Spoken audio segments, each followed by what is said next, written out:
Chers amis, bonjour. Aujourd'hui, jeudi 16 avril, je continue de m'inviter chez vous, chez celles et ceux qui veulent bien me recevoir virtuellement, en attendant un jour des visites en chair et en os.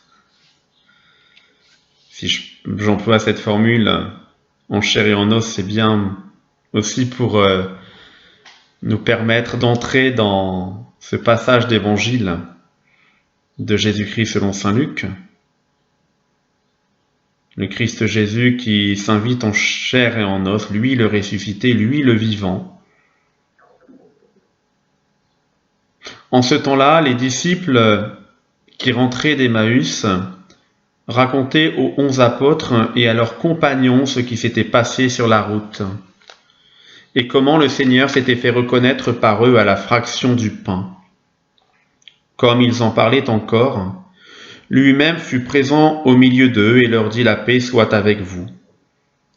Saisis de frayeur et de crainte, ils croyaient voir un esprit. Jésus leur dit « Pourquoi êtes-vous bouleversés?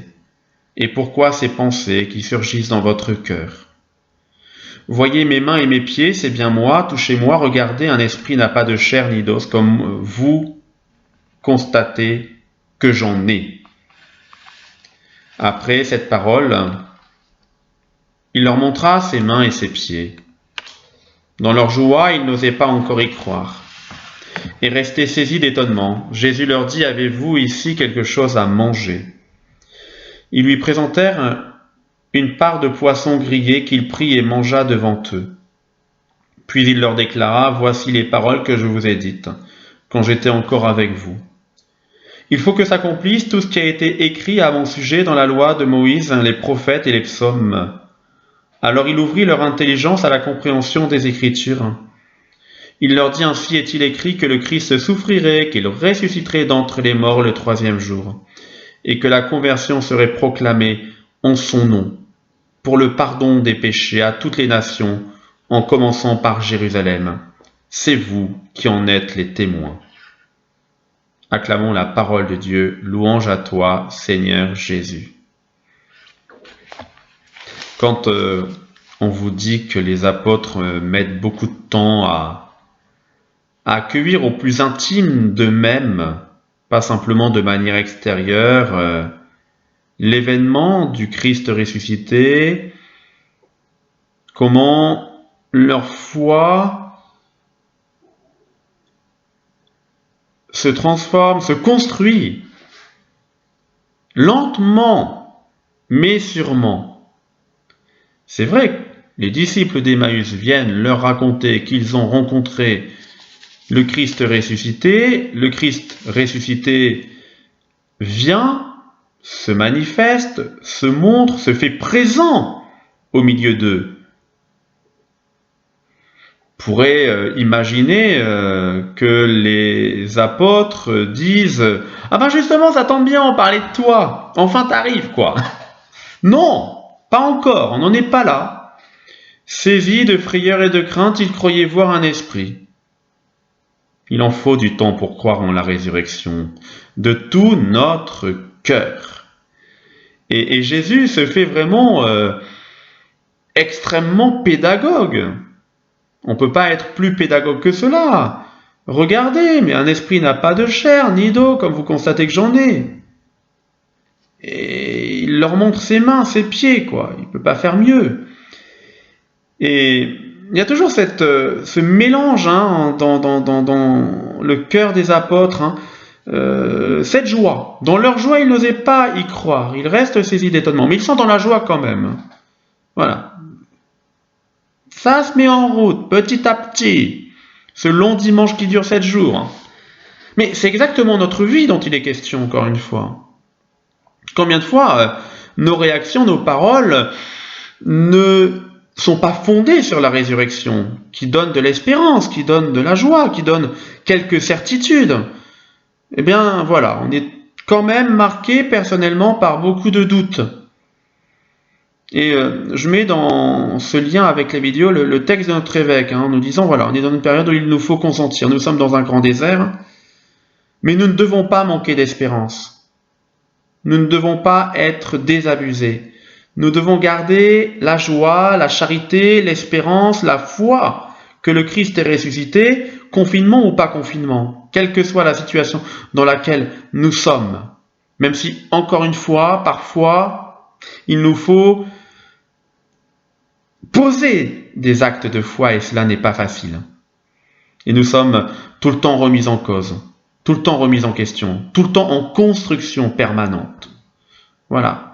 C'est vrai que quand on lit, on écoute la parole de Dieu dans le cours de la messe, et on a tous assisté à la messe à midi, grâce aux moyens de RCF sur la chaîne du diocèse, le site internet du diocèse, ou plus tard dans la journée sur KTO, ou ce matin à 7h du matin, il y en a qui sont très lève-tôt et qui sont en communion avec le Saint-Père, qui célèbrent la messe à 7h du matin. La logique voudrait qu'on écoute d'abord l'évangile, et puis après la première lecture, parce que quand on reprend la première lecture de ce jour, c'est Saint Pierre qui est, pour le coup, il n'est plus dans le doute, il n'est plus en train de se poser des questions, il y va motivé, hein. Il y a même de la véhémence parfois même dans ses paroles, hein. Voilà, celui que vous avez renié en présence de Pilate, vous aviez renié le saint et le juste, vous avez tué le prince de la vie, et bien Dieu l'a ressuscité d'entre les morts, nous en sommes témoins, tout repose sur la foi dans le nom de Jésus-Christ. Et là, la foi de Pierre, elle est solide, c'est le cas de le dire, c'est de la pierre, c'est du rocher. C'est sur ce roc-là que le Christ a fondé son Église. Et lui qui a été jusqu'à ne plus connaître le Christ Jésus lorsqu'il était mis à mort, lorsqu'il souffrait sa passion, alors là, il n'y a plus de problème.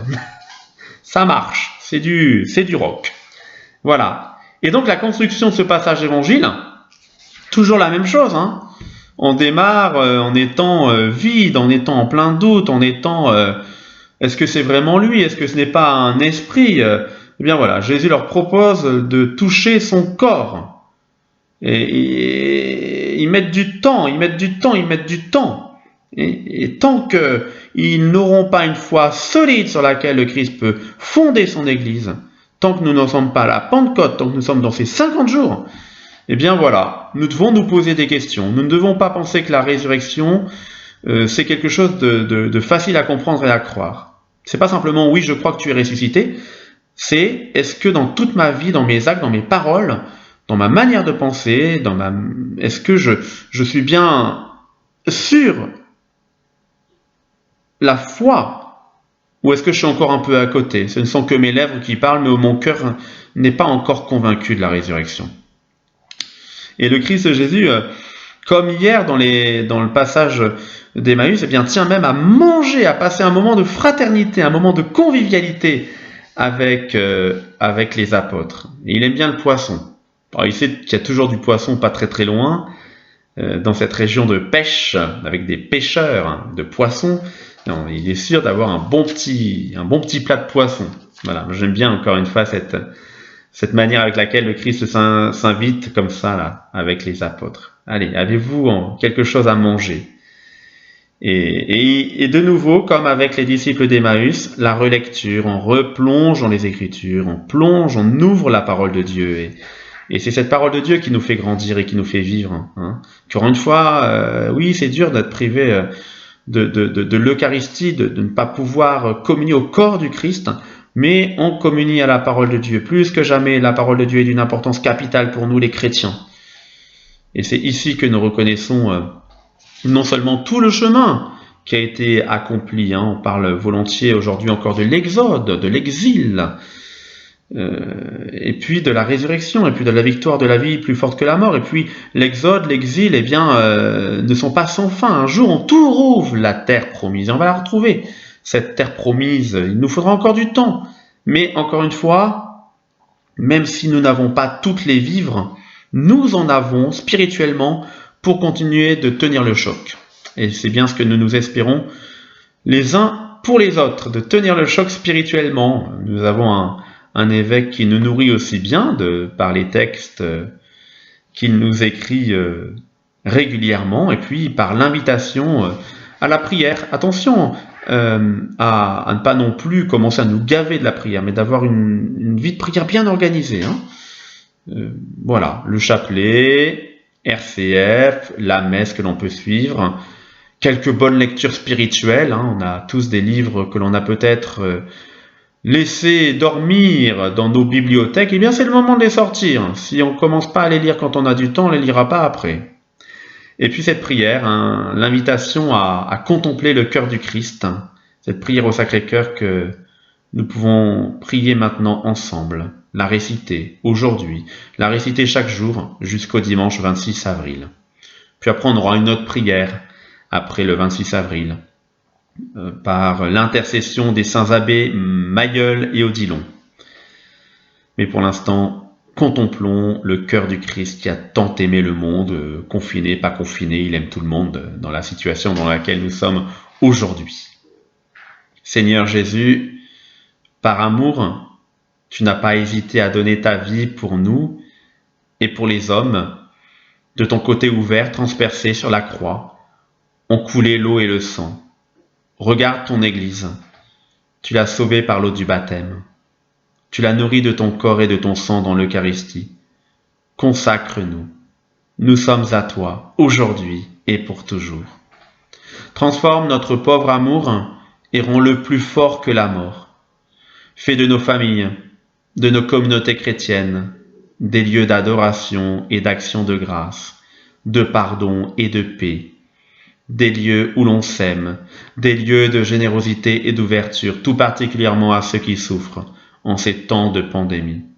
Attire à toi et à ton cœur l'humanité entière. Soulage-la dans les épreuves qu'elle traverse. Et fais-en une seule famille par la puissance de l'Esprit Saint, par l'amour de ton cœur, à la gloire de Dieu le Père. Amen. Et puis, la fin de ce passage d'évangile, comme les derniers jours, l'invitation à être les témoins de la vie plus forte que la mort, que des témoins de l'amour plus fort que la haine, de l'assurance de la victoire la victoire à venir de cette pandémie à travers celles et ceux qui se dévouent aussi beaucoup. Voilà, l'espérance qu'on va s'en sortir. On ne sait pas quand, mais cette période est là pour que nous laissions Dieu façonner notre foi, notre désir de nous engager dans la vie de l'Église, de notre désir de recevoir les sacrements. Quand l'heure viendra, mon heure n'est pas encore venue, nous dit Jésus de temps en temps dans l'Évangile. Ben oui, quand est-ce qu'elle vient ton heure? Nous ne savons ni le jour ni l'heure. Et nous ne savions pas que ça allait être si long, mais voilà, nous ne savions ni le jour ni l'heure. Nous ne savons d'ailleurs toujours pas vraiment le jour et l'heure. Nous savons que nous devons être vigilants, que nous devons être veilleurs, que nous devons être dans l'espérance. Ça, nous le savons. Et le Christ Jésus nous y aide. Et cette fraternité qui se vit à travers le téléphone, à travers les réseaux sociaux, à travers le courrier, cette fraternité, nous devons continuer à la vivre. Et nous devons être témoins de l'amour de Dieu, non pas en attendant le jour du déconfinement, mais dès aujourd'hui, dès maintenant. Nous devons être les témoins de l'amour de Dieu à travers les différents contacts téléphoniques, par Internet, d'une manière ou d'une autre que nous devons avoir. Nous devons nous entraider, nous soutenir les uns et les autres. Eh bien, pour cela, recevons la bénédiction de notre Dieu, lui qui est Père et Fils et Saint-Esprit. Amen. Courage et confiance, les amis, Dieu est avec nous.